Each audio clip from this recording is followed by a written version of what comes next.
Hello friends, welcome to my channel Crazy Math. இன்னைக்கு இந்த வீடியோவில் யூனிட் 2லேருந்து இல்லஸ்ட்ரேஷன் நம்பர் 11 to 15 பார்க்க போகிறோம். வீடியோக்குள்ளே போகிறதுக்கு முன்னாடி நம்ம சேனல் யாராவது சப்ஸ்கிரைப் பண்ணாமல் இருந்தீங்கன்னா மறக்காமல் சப்ஸ்கிரைப் பண்ணிக்கோங்க. பக்கத்தில் இருக்க பெல் ஐக்கனை கிளிக் பண்ணிக்கோங்க. Illustration number 11. Compute income for subscription for the year 2018 from the following particulars related to a club. நம்மளை வந்து சப்ஸ்கிரிப்ஷன் கண்டுபிடிக்க சொல்லியிருக்காங்க. Income for subscription. அது கீழே ஃபர்தராக என்ன இன்ஃபர்மேஷன் கொடுத்துருக்காங்கன்னு பார்க்கலாம். பர்டிகுலர்ஸ் 1st January 2018 கொடுத்துருக்காங்க. 31st December 2018க்கான இன்ஃபர்மேஷன் கொடுத்துருக்காங்க. Outstanding subscription received in advance இது ரெண்டுமே கொடுத்துருக்காங்க. ஓகேவா? இந்த 1/1/2018 இருக்குல்ல, அப்போ தான் வந்து நமக்கு பிஸ்னஸ் ஸ்டார்ட் ஆயிருக்கு. ஸோ இது வந்து ப்ரீவியஸ் இயர்னு அர்த்தம். ஏன்னா போன வருஷத்தோட க்ளோசிங் தானே இந்த வருஷத்தோட ஓப்பனிங்காக எடுத்துப்போம். அப்போ இது என்னென்னு எடுத்துக்கணும்னா ப்ரீவியஸ் இயர்னு எடுத்துக்கணும். ஓகேவா?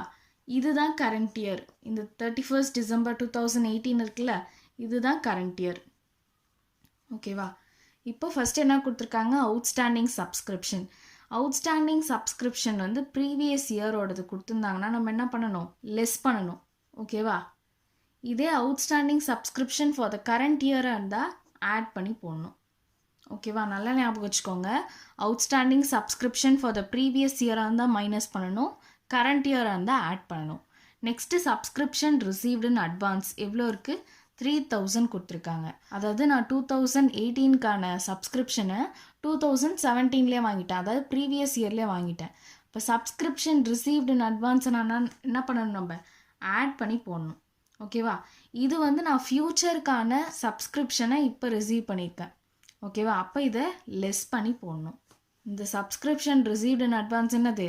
2018க்கான சப்ஸ்கிரிப்ஷனை நான் 2017லேயே வாங்கிட்டேன். ஓகேவா? அதனால் நம்ம இதை ஆட் பண்ணுறோம். இது வந்து கரண்ட் இயரில் கொடுத்துருக்காங்க, ஸோ அதனால் இதை மைனஸ் பண்ணுறோம். ஓகேவா? Subscription receive during the year 2018 வந்து 1,50,000. ஸோ கரண்ட் இயரோட சப்ஸ்கிரிப்ஷன் வந்து 1,50,000 கொடுத்துருக்காங்க. கொஷின் கிளியராக இருக்கும்னு நினைக்கிறேன். இப்போ ஆன்சர் எப்படி போடுறதுன்னு பார்க்கலாம். First calculation of income from subscription for the year 2018 எழுதிட்டு particulars amount. Next subscription receive during the year எவ்வளோ கொடுத்துருக்காங்க? 1,50,000. அதுலேருந்து என்ன பண்ணோம்? Subscription received for 2018 and 2017. நம்ம ரிசீவ்டு இன் அட்வான்ஸ் எவ்வளோ ரிசீவ் பண்ணியிருக்கோம்? 3000 ரிசீவ் பண்ணியிருக்கோம். அதாவது 2018க்கு 2017லேயே ரிசீவ் பண்ணியிருக்கோம். எவ்வளோ ரிசீவ் பண்ணியிருக்கோம்னா 3000. அப்புறம் சப்ஸ்கிரிப்ஷன் அவுட்ஸ்டாண்டிங் ஃபார் 2018 கரண்ட் இயரோட சப்ஸ்கிரிப்ஷன் எவ்வளோ அவுட்ஸ்டாண்டிங்காக இருக்குது? 7000 அவுட்ஸ்டாண்டிங்காக இருக்குது. இப்போ 3000 + 7000 10,000. இந்த 1,50,000லேருந்து 10,000 ஆட் பண்ணிங்கன்னா என்ன கிடைக்கும் நமக்கு? 1,60,000. இப்போ அதுலேருந்து என்ன லெஸ் பண்ணணும்? சப்ஸ்கிரிப்ஷன் அவுட்ஸ்டாண்டிங் இன் 2017 போன வருஷத்துக்கான அவுட்ஸ்டாண்டிங் சப்ஸ்கிரிப்ஷன் என்ன பண்ணணும்? லெஸ் பண்ணணும். இப்போ 10,000 கொடுத்துருக்காங்க, அந்த 10,000 இங்கே போடணும். Next subscription received in advance in 2018 subscription எவ்வளோ அட்வான்ஸாக ரிசீவ் பண்ணியிருக்கோம்? 5,000. இப்போ 10,000 + 5,000 15,000. இப்போ 1,60,000லேருந்து 15,000 லெஸ் பண்ணனா கிடைக்கும் 1,45,000. இந்த 1,45,000 தான் income from subscription for the year 2018. ஓகேவா? இந்த சம் கிளியராக இருக்கும்னு நினைக்கிறேன். இந்த சம் கொஞ்சம் இம்பார்ட்டண்ட். இதில் கொஞ்சம் ட்விஸ்ட் வச்சு கொடுத்துருப்பாங்க, அதனால் இந்த சம் கொஞ்சம் பார்த்துக்கோங்க. Next illustration number 12. From the following particulars show how the item subscription will appear on the income and expenditure account for the year ended 31st December 2018. நம்மளை வந்து சப்ஸ்கிரிப்ஷன் இன்கம் அண்ட் எக்ஸ்பெண்டிச்சர் அக்கௌண்ட்டில் எப்படி வரும் அப்படின்னு கேட்டிருக்காங்க. Subscription received இன் 2018 16,000. இதுதான் நமக்கான current இயர்க்கான subscription. ஏன்னா கரண்ட் இயர் என்ன கொடுத்துருக்காங்க? 2018. அப்போ இதுதான் current year subscription. Which includes, இந்த 16,000ல் என்னெல்லாம் இன்க்ளூட் ஆயிருக்குன்னா 3,000 ஃபார் 2017. இது வந்து ப்ரீவியஸ் இயர்க்கான சப்ஸ்கிரிப்ஷன். இந்த ப்ரீவியஸ் இயர்க்கான சப்ஸ்கிரிப்ஷனையும் சப்சிக்வெண்ட் இயர்க்கான சப்ஸ்கிரிப்ஷனும் இருந்தால் நம்ம என்ன பண்ணணும்? லெஸ் பண்ணணும். இப்போ ப்ரீவியஸ் இயர் சப்ஸ்கிரிப்ஷனை இந்த 16,000லேருந்து லெஸ் பண்ணணும். அண்ட் ₹5,000 ஃபார் 2019 இது வந்து ஃப்யூச்சர் இயருக்கு, அதாவது சப்சிக்வெண்ட் இயர். அதையும் என்ன பண்ணணும்? நம்ம லெஸ் பண்ணணும். இந்த 16,000லேருந்து 3,000 லெஸ் பண்ணணும், 5,000 லெஸ் பண்ணணும். Subscription outstanding for the year 2018 இருக்குது 4,000 இருக்குது. இப்போ இந்த 4,000 என்ன பண்ணணும்? ஆட் பண்ணி போடணும். Next Subscription of rupees 2000 was received in advance for 2018 in the year 2017. Subscription எவ்வளோ ரிசீவ் பண்ணியிருக்கோம் அட்வான்ஸாக 2000, அதாவது இந்த வருஷத்துக்கான சப்ஸ்கிரிப்ஷன் கரண்ட் இயர்க்கான சப்ஸ்கிரிப்ஷனை நம்ம ப்ரீவியஸ் இயரில் ரிசீவ் பண்ணிட்டோம். அப்போ அது என்ன பண்ணணும், ஆட் பண்ணி போடணும். ஓகேவா, கொஷின் கிளியராக இருக்கும்னு நினைக்கிறேன். இப்போ ஆன்சர் எப்படி போடுறதுன்னு பார்க்கலாம். First income and expenditure account for the year ended 31st December 2018 எழுதிட்டு எக்ஸ்பெண்டிச்சர் அமௌண்ட், இன்கம் அமௌண்ட். இந்த சப்ஸ்கிரிப்ஷன் வந்து நமக்கு இன்கம்ன்றதுனால இன்கம் சைட் தான் போடணும், எக்ஸ்பெண்டிச்சரில் வராது. ஃபஸ்ட் என்ன கொடுத்துருக்காங்க, by subscription receive during the year எவ்வளோ ரிசீவ் பண்ணியிருக்கோம், 16,000. அதில் விச் இன்க்ளூட்ஸ்ன்னு சொல்லியிருந்தாங்களா, subscription receive for previous year 3,000 இருக்குது. இப்போ 16,000 மைனஸ் 3,000 என்ன கிடைக்கும், 13,000. அதுலேருந்து less subscription receive for 2019. Subsequent இயர்க்கான சப்ஸ்கிரிப்ஷனே என்ன பண்ணணும், லெஸ் பண்ணணும். இப்போ 13,000 மைனஸ் 5,000 என்னது, 8,000. அதுலேருந்து ஆட் சப்ஸ்கிரிப்ஷன் டியூ, சப்ஸ்கிரிப்ஷன் டியூனா அவுட்ஸ்டாண்டிங்னு அர்த்தம். 4,000 இருக்குது கரண்ட் இயர்க்கான அவுட்ஸ்டாண்டிங். இப்போ 8,000 ப்ளஸ் 4,000 என்ன கிடைக்கும் நமக்கு, 12,000. Next add received in advance in 2017 for 2018. 2018க்கான சப்ஸ்கிரிப்ஷனை 2017லேயே அட்வான்ஸாக ரிசீவ் பண்ணியிருக்கோம். எவ்வளோனா 2,000. அப்போ 12,000 ப்ளஸ் 2,000 என்னது நமக்கு, 14,000. Next illustration number 13. Illustration number 13 பார்க்கறதுக்கு முன்னாடி கன்சியூமபிள் ஐட்டம்ஸ் அப்படின்னு இருக்கு. அதெல்லாம் என்னன்னு பார்த்தீங்கன்னா sports material, stationery item, medicines, இதெல்லாம் தான் வந்து கன்சியூமபிள் ஐட்டம் சொல்லுவாங்க. இதோட கன்சம்ஷனை கண்டுபிடிக்கிறதுக்கான ஃபார்முலா என்னென்னா opening stock plus purchases during the year minus closing stock. இதுதான் ஃபார்முலா. ஓகேவா, இதை மட்டும் நல்லா ஞாபகம் வச்சுக்கோங்க. அந்த மாதிரி க்ளோசிங் ஸ்டாக் எங்கே வரும்னா பேலன்ஸ் ஷீட்டில் அசட் சைடில் வரும். Consumption is equal to opening stock plus purchases minus closing stock. அந்த மாதிரி பேலன்ஸ் ஷீட்டில் வரும்போது க்ளோசிங் ஸ்டாக் வந்து அசட் சைடில் வரும். ஓகேவா, இப்போ illustration number 13. How will the following items appear in the final accounts of a club? First என்ன கொடுத்துருக்காங்க, ஸ்டாக் ஆஃப் ஸ்போர்ட்ஸ் மெட்டீரியல் எவ்வளோ கொடுத்துருக்காங்க, 3,000 கொடுத்துருக்காங்க. இது வந்து ஓப்பனிங் ஸ்டாக், ஏன்னா 1st April 2018 சொல்லியிருக்காங்க. Next sports material purchase during the year. நமக்கு பர்ச்சேஸ்னால என்னது, இது எக்ஸ்பெண்டிச்சரா, அப்போ இது எங்கே வரும்னா எக்ஸ்பெண்டிச்சர் அக்கௌண்ட்டில் தான் காட்டணும்.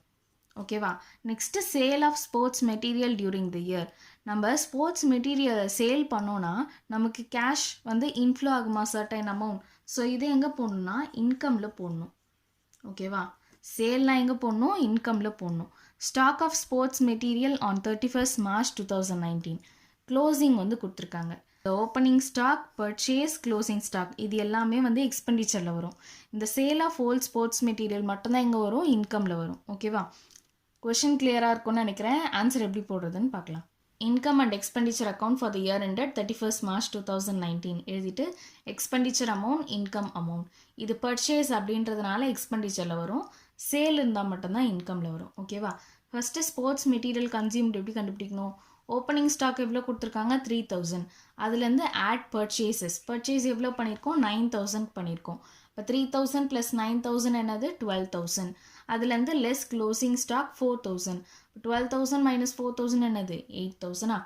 நெக்ஸ்ட்டு இன்கமில் வந்து sale of old sports material 500க்கு இருக்குது. ஓகேவா, இப்போ பேலன்ஸ் ஷீட்டில் எப்படி போடணும், balance sheet as on 31st March 2019 எழுதிட்டு liabilities அமௌண்ட், அசட் அமௌண்ட். இதில் வந்து closing stock of sports material மட்டும் இங்கே வரும். ஓகேவா, க்ளோசிங் ஸ்டாக் எவ்வளோ கொடுத்துருக்காங்க, 4,000. இப்போ ஸ்டாக் ஆஃப் ஸ்போர்ட்ஸ் மெட்டீரியல் எழுதி 4,000 எழுதணும். ஓகேவா, next illustration number 14. From the following details, calculate the printing and stationery to be debited to income and expenditure account for the year ending 31st March 2018 and also show how it will appear in the balance sheet as on 31st March 2018. நம்மளை வந்து இது income and எக்ஸ்பெண்டிச்சரில் எப்படி வரும் அப்படின்னு சொல்லி கேட்டிருக்காங்க. First என்ன கொடுத்துருக்காங்க, அமௌண்ட் பெய்டு ஃபார் ஸ்டேஷ்னரி. இப்போ அமௌண்ட் பெய்டுனாலே என்னது, இது எக்ஸ்பெண்டிச்சரில் தானே வரும். ஓகேவா, 1,500 கொடுத்துருக்காங்க. இப்போது நம்மளோட பர்ச்சேசஸ் வந்து எவ்வளோக்கு இருக்குது, 1,500 இருக்குது. Next stock of stationery on 1st April. Opening stock எவ்வளோ கொடுத்துருக்காங்க, 300 கொடுத்துருக்காங்க. Stock of stationery on 31st March 2018. Closing stock வந்து 200 கொடுத்துருக்காங்க. ஓகேவா, கொஷின் கிளியராக இருக்கும்னு நினைக்கிறேன். இப்போ ஆன்சர் எப்படி போடுறதுன்னு பார்க்கலாம். First income and expenditure account for the year ended 31st March 2018 எழுதிட்டு expenditure amount, income amount. First to stationery consume எழுதிட்டு ஓப்பனிங் ஸ்டாக் எவ்வளோ கொடுத்துருக்காங்க, 300. அதுலேருந்து ஆட் பர்ச்சேசஸ் எவ்வளோ இருக்குது 1500க்கு பண்ணியிருக்கோம். இப்போ 300 + 1500 1800. நெக்ஸ்ட் அதுலேருந்து லெஸ் க்ளோசிங் ஸ்டாக் 200. 1800லேருந்து 200 லெஸ் பண்ணனா கிடைக்கும் 1600. இதுதான் வந்து நமக்கு consumption. Next balance sheet as on 31st March 2018 எழுதிட்டு லைபிலிட்டிஸ் அமௌண்ட் அசட் அமௌண்ட். இந்த க்ளோசிங் ஸ்டாக் ஆஃப் ஸ்டேஷ்னரி மட்டும் எங்கே போடணும், அசட் சைடில் போடணும். எவ்வளோ கொடுத்துருக்காங்கன்னா 200 கொடுத்துருக்காங்க. இப்போ ஸ்டாக் ஆஃப் ஸ்டேஷ்னரி அப்படின்னு போட்டு 200 இங்கே போடணும். ஓகேவா? Next, illustration number 15. How will the following appear in the final accounts of a club for the year 2017 to 18? ஓகேவா? இது வந்து ஃபைனல் அக்கௌண்ட்ஸில் எப்படி வரும்னு கேட்டிருக்காங்க. இதில் வந்து தெளிவாக கொடுத்துருக்காங்க பாருங்கள். Treatment of income and expenses pertaining to specific funds. இந்த ஸ்பெசிஃபிக் ஃபண்ட் வந்து எங்கே காட்டணும்னு சொல்லியிருக்காங்கன்னா லைபிலிட்டி சைடில் காட்டணும்னு சொல்லியிருக்காங்க. இதே ஸ்பெசிஃபிக் ஃபண்ட் இன்வெஸ்ட்மெண்ட்டாக இருந்ததுன்னா இதை வந்து அசட் சைடில் காட்டணும் அப்படின்னு சொல்லியிருக்காங்க. அப்போது ஸ்பெசிஃபிக் ஃபண்ட்னாலே எங்கே தான் வரும், பேலன்ஸ் ஷீட்டில் தான் வரும், இன்கம் அண்ட் எக்ஸ்பெண்டிச்சரில் வராது. Income and expenses relating to specific fund account should not be recorded in the income and expenditure account. So இதை வந்து நம்ம இன்கம் அண்ட் எக்ஸ்பெண்டிச்சர் அக்கௌண்ட்டில் காட்ட மாட்டோம். ஓகேவா? Income relating to the fund should be added to the fund account. ஏதாவது incomes இருந்துச்சுன்னா நம்ம வந்து அந்த ஃபண்ட் அக்கௌண்ட் கூட ஆட் பண்ணணும். ஓகேவா? இதே எக்ஸ்பென்சஸ் இருந்ததுன்னா அந்த ஃபண்ட் அக்கௌண்ட்லேருந்து சப்ராக்ட் பண்ணணும். ஓகேவா? இப்போ இது கிளியராக இருக்கும்னு நினைக்கிறேன். ஸ்பெசிஃபிக் ஃபண்ட்னாலே எங்கே வரும், பேலன்ஸ் ஷீட்டில் வரும். ஃபண்டுனா லைபிலிட்டி சைடில் போடணும். ஸ்பெசிஃபிக் ஃபண்ட் இன்வெஸ்ட்மெண்ட்னா எங்கே போடணும், அசட் சைடில் போடணும். இது வந்து இன்கம் அண்ட் எக்ஸ்பெண்டிச்சரில் வராது. நெக்ஸ்ட்டு இன்கமாக இருந்ததுன்னா ஆட் பண்ணணும் ஃபண்டு கூட. இதே எக்ஸ்பென்சஸாக இருந்தால் அந்த ஃபண்ட்லேருந்து லெஸ் பண்ணி போடணும். ஓகேவா? இப்போ இந்த இல்லஸ்ட்ரேஷன் நம்பர் 15 பார்க்கலாம். உங்களுக்கு கிளியராக இருக்கும். ஃபஸ்ட்டு ப்ரைஸ் ஃபண்ட் இருக்கா, அப்போ இது எங்கே போடணும், பேலன்ஸ் ஷீட்டில் லைபிலிட்டி சைடில் காட்டணும். நெக்ஸ்ட்டு ஃபண்டு இன்வெஸ்ட்மெண்ட்னா எங்கே காட்டணும்னு சொல்லியிருக்காங்க, அசட்டில் காட்டணும்னு சொல்லியிருக்காங்க. Interest received on prize fund, நம்ம இன்ட்ரெஸ்ட் ரிசீவ் பண்ணியிருக்கோம். அப்போ இன்கம்ஸாக தான் என்ன பண்ணணும், ப்ரைஸ் ஃபண்ட் கூட ஆட் பண்ணணும். அப்போது இதை வந்து ஆட் பண்ணி போடணும் இந்த ப்ரைஸ் ஃபண்ட் கூட. நெக்ஸ்ட்டு ப்ரைஸஸ் டிஸ்ட்ரிபியூட்டட்னா நம்மளை விட்டு போகுது. அப்போ இதை என்ன பண்ணணும், லெஸ் பண்ணி காட்டணும். இந்த ப்ரைஸ் ஃபண்ட்லேருந்து இந்த ப்ரைஸ் டிஸ்ட்ரிபியூட்டட் என்ன பண்ணணும், லெஸ் பண்ணி காட்டணும். Next donation receipt for prize fund, நம்ம ரிசீவ் பண்ணுறோன்னும் போது என்ன பண்ணணும், ஆட் பண்ணி காட்டணும். ஓகேவா? கொஷின் கிளியராக இருக்கும்னு நினைக்கிறேன். இப்போ ஆன்சர் எப்படி போடுறதுன்னு பார்க்கலாம். First balance sheet as on 31st March 2018 எழுதிட்டு liabilities amount asset amount. First prize fund எவ்வளோ கொடுத்துருக்காங்க, 60,000 கொடுத்துருக்காங்க. அதுலேருந்து ஆட் இன்ட்ரெஸ்ட் ரிசீவ்ட் எவ்வளோக்கு ரிசீவ் பண்ணியிருக்கோம், 6,000. அது கூட ஆட் டொனேஷன் எவ்வளோக்கு ரிசீவ் பண்ணியிருக்கோன்னா 12,000. இப்போ 60,000 + 6,000 + 12,000 என்ன கிடைக்கும், 78,000. இந்த 78,000லேருந்து ப்ரைஸஸ் டிஸ்ட்ரிபியூட்டட் இருக்குல்ல 8,000, அதை வந்து லெஸ் பண்ணணும். இப்போ 78,000 - 8,000 என்னது, 70,000. அசட் சைடில் பார்த்தீங்கன்னா ப்ரைஸ் ஃபண்ட் இன்வெஸ்ட்மெண்ட் கொடுத்துருக்காங்க 60,000க்கு, அதை வந்து இங்கே போடணும். ஓகேவா? இந்த 5 இல்லஸ்ட்ரேஷனும் உங்களுக்கு கிளியராக இருக்கும்னு நினைக்கிறேன். இந்த வீடியோ பார்த்துட்டு மறக்காமல் சம் ட்ரை பண்ணி பாருங்கள். இந்த வீடியோ உங்களுக்கு பிடிச்சிருந்ததுன்னா மறக்காமல் ஷேர் பண்ணுங்கள், சப்ஸ்கிரைப் பண்ணுங்கள். பக்கத்தில் இருக்க பெல் ஐக்கனையும் கிளிக் பண்ணுங்கள். அப்போ தான் நான் கொடுக்குற ரெகுலர் அப்டேட்ஸ் உங்களுக்கு கிடைக்கும். தேங்க்ஸ் ஃபார் வாட்சிங்.